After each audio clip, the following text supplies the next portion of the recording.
Continuando, gente, o estudo dos princípios que se aplicam aí ao direito tributário, o próximo princípio que nós temos para ver é o princípio da anterioridade. Nós já vimos este princípio em aulas anteriores, vimos inclusive que ele se subdivide em duas espécies, o princípio da anterioridade propriamente dita e o princípio da anterioridade nonagesimal. Em regra, o que esse princípio ele determina? O que ele impede? Que uma lei nova que institua ou aumente imposto, ela seja aplicada de imediato. Tá? Ele está previsto no artigo 150, inciso 3, letras B e C da Constituição Federal. Olha lá o que diz a letra B, que se refere ao princípio da anterioridade propriamente dita.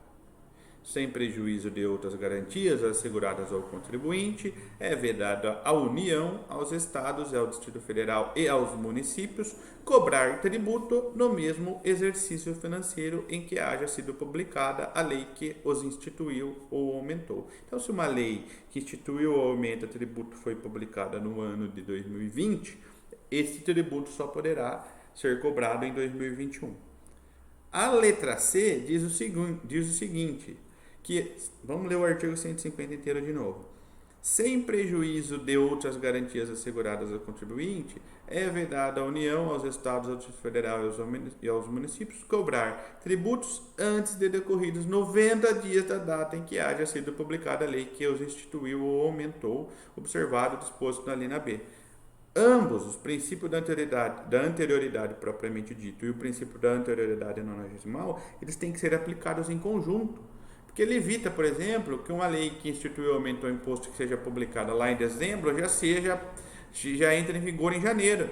Porque tem que ser respeitado. Daí foi respeitado lá o princípio da anterioridade no próximo exercício, mas não foi o da anterioridade nonagesimal. Então eles são analisados em conjunto. Além do próximo exercício, tem que ter decorrido 90 dias da data da publicação da lei para que essa lei passe a vigorar, para que esse tributo possa ser cobrado se ele for instituído ou aumentado por lei. Perfeito, gente? Próximo princípio, o princípio do não confisco, previsto no artigo 150, inciso 4 da Constituição Federal. Referido ao artigo, prevê expressamente que os tributos não sejam utilizados com efeito confiscatório. Ou seja, este princípio do não confisco, ele visa preservar a propriedade, o direito de propriedade dos nossos contribuintes, certo? O tributo ele não pode ter caráter confiscatório, ele não pode, o ente instituidor do tributo, ele não pode dar a este tributo a desconfiscatórios. Tem que existir um equilíbrio entre a cobrança do tributo e a capacidade contributiva do contribuinte, do sujeito passivo da contribuição, certo? Tem que ter um equilíbrio entre o interesse do Estado e o interesse do cidadão.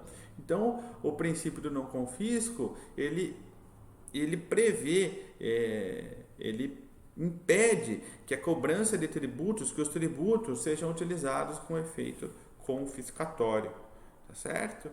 Uma próxima modalidade de princípio aplicada ao direito tributário é o princípio da capacidade contributiva. Nós vimos isso ali no princípio da igualdade. Tratar os iguais de maneira igual e os desiguais de maneira desigual. O princípio da capacidade contributiva está previsto no artigo 145, parágrafo 1º da Constituição Federal. E ele diz o seguinte, que sempre que possível, os impostos terão caráter pessoal e serão graduados de acordo com a capacidade econômica do contribuinte. Então, quanto maior a capacidade econômica do contribuinte, a regra é que maior seja a sua contribuição. Quando menor a capacidade econômica do contribuinte, menor é o seu grau de contribuição. Isso impede, gente, que uma carga tributária exacerbada, uma carga tributária muito grande, recaia sobre os menos favorecidos economicamente. Certo? Então, ele trata os iguais de maneira igual e os desiguais de maneira desigual. Quanto maior a minha capacidade econômica, maior o meu grau de contribuição. Quanto menor o meu grau de contribuição. Vamos pensar no imposto de renda. Até um certo valor que eu recebo por ano, nem declaração de imposto de imposto de renda eu tenho que apresentar. Quanto maior é a minha arrecadação, quanto é maior o meu ganho anual, maior é o percentual de imposto que eu tenho que pagar. Tá? Isso só ocorre com base nesse princípio da capacidade contributiva. Tá certo? Um outro princípio aí que nós temos para analisar é o princípio da uniformidade geográfica. Ele está previsto no artigo 151, inciso 1 da Constituição Federal. E o que ele diz, gente? Vou ler aqui o artigo para vocês que fica mais fácil. É vedado à União instituir tributo que não seja uniforme em todo o território nacional ou que implique distinção ou preferência em relação ao Estado, ao Distrito Federal ou ao município em detrimento de outro. Tem lá, admitir a concessão de incentivos fiscais, mas em regra, o que este princípio diz? Que a União ela não pode instituir tributo que trate de maneira desigual os estados, o Distrito Federal ou o município. Ela não pode favorecer um ou outro em detrimento do outro. Os tributos instituídos pela União, eles deverão ser aplicados da mesma forma, inclusive com face em respeito ao princípio da igualdade também.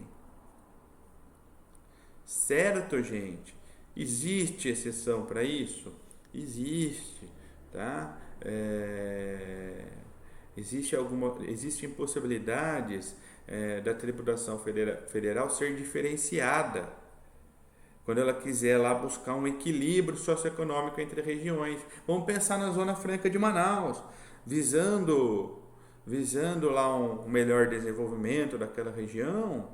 Os impostos lá são diferentes. Tá certo, gente? Tranquilo? Princípio da uniformidade geográfica. Um outro princípio que nós temos para ver é o princípio da liberdade de tráfico, previsto no artigo 150, inciso 5 da Constituição Federal. E o que ele diz? Sem prejuízo de outras garantias asseguradas ao contribuinte, é vedado à União, aos estados, ao Distrito Federal e aos municípios estabelecer limitações ao tráfico de pessoas ou bens por meios de tributos interestaduais ou intermunicipais, ou seja, entre estados ou municípios. Aqui é o grande filão que todo mundo pergunta. Ressalvada a cobrança de pedágio pela utilização de vias conservadas pelo poder público. Então, por isso que o pedágio pode ser cobrada. A cobrança do pedágio está, inclusive, prevista na Constituição Federal. Mas outro tributo que estabeleça limitação de pessoas ou bens entre estados ou municípios não pode ser instituído, não pode ser cobrado, certo? Princípio da liberdade de tráfico. É proibido à União, aos estados, ao Distrito Federal e aos municípios estabelecer limitações ao tráfico de pessoas ou bem por meio de tributos interestaduais ou intermunicipais, ressalvados a cobrança do nosso nobre pedágio. Tranquilo, né, gente? Um outro princípio aí que a gente tem para ver é o princípio da transparência. Gente, o princípio da transparência também é aplicada a toda a administração pública, tá? Nós estudamos o princípio da transparência, revestida de princípio da publicidade, no direito administrativo. E que visa o princípio da transparência? Estimular a informação acerca do tributo recolhido, em que seus cidadãos deverão ser informados quanto da destinação e quanto fora recolhido, aludindo inclusive com o direito de cidadania. Olha o que diz o artigo 150, parágrafo 5º da Constituição Federal. A lei determinará medidas para que os consumidores sejam esclarecidos acerca dos impostos que incidam sobre mercadorias e serviços. Quanto mais transparente for essa relação entre cobrança, instituição e cobrança de tributos, entre o ente instituidor e nós, contribuintes, com certeza menos questionamentos ocorrerão. É um grande problema do Brasil. Né? Se arrecada muito, mas se aplica muito errado esses tributos. O nosso Estado, o Brasil como um todo, no que tem na esfera federal, estadual, municipal, distrital, ele é muito inchado, gente, é muito inchado.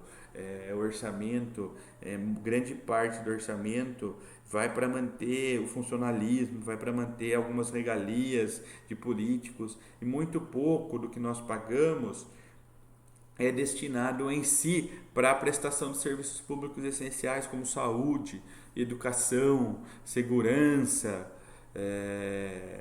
O Estado muito inchado, o Estado que acarreta benefícios para uma certa camada da população, ele deixa a maior parte da população desagasalhada. É um Estado muito inchado, a gente paga muito tributo e a gente vê pouco retorno referente a esse pagamento. Você pode ter certeza, gente, eu sei disso. Se nós pagássemos os tributos e nós obtivéssemos como resposta serviços de excelência, ninguém ia estar reclamando. Mas o que acontece aqui muitas das vezes é que a gente tem que pagar um tributo e tem que pagar um plano de saúde, tem que pagar o tributo e tem que pagar a escola particular para o seu filho, você tem que pagar um tributo e tem que pagar um segurança particular. Então, fica complicado. Ninguém gosta de pagar por um serviço de má qualidade. Vamos levar isso para a esfera particular. Quando você está pagando por um determinado serviço, o que você cobra do prestador de serviço? Excelência na prestação de serviço. Se o cara lá se propõe a arrumar o sofá seu da sua casa e você está pagando por isso, você quer que o sofá fique show de bola. Se o cara vai pintar a sua casa, você quer que a pintura fique legal. Eu, como advogado, se alguém contrata meu serviço, ele quer que eu preste um bom serviço. Ele quer que eu o defenda da maneira correta. Não é assim? E este é o problema do nosso país. A arrecadação é muito grande, como eu disse, 151 dias do ano do nosso salário, 151 dias referentes ao nosso salário, ao nosso trabalho, são destinados ao pagamento de tributos. Simples assim. É muito. A carga tributária no Brasil é muito grande e a contrapartida é muito baixa, muito pequena.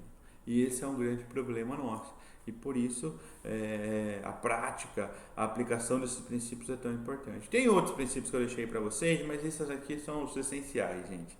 Baixem lá o material e estudem, tá? Eu não vou deixar testes hoje, tá? Eu quero que vocês de coração respondam os testes que eu já deixei das aulas passadas. É através deles que eu consigo analisar aí se vocês estão compreendendo a matéria, se vocês estão participando, assistindo os vídeos das aulas, tá? Essa aqui, como é uma revisão só, eu não vou deixar teste para vocês fazerem, tá? A única coisa, quem for lá na postagem no Teams hoje e escrever eu assisti a aula sobre os princípios do direito administrativo, posta isso lá no Teams.